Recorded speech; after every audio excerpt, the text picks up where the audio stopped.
এখানে যাচ্ছি কিছু আট করছে।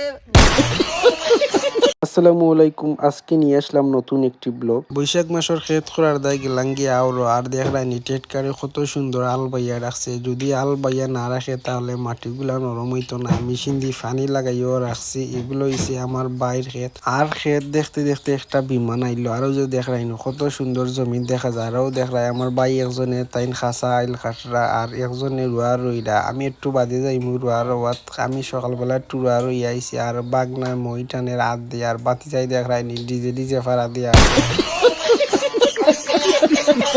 আর ও দেখলা আলি আলি বাইঙ্গো আমি শুরু করবো আর প্রথমও কইলাম বাতিজারে দিয়ে আমি শুরু করাই বাদে আমি রইমুনি আর এখন আমি আলি লইয়া আরো শুরু করলাম। আর ও যে দেখলাইনি কত সুন্দর সুন্দর জমিন গুলা। আর একটা দুঃখের বিষয় যারা জমিনও টেটকার দিয়ে আল বাই এক কেয়ার দুই কেয়ার যার জমিন এ বড় কষ্ট পড়ি যায় টেটকার আলার অনেক দাম বাড়ি যায়।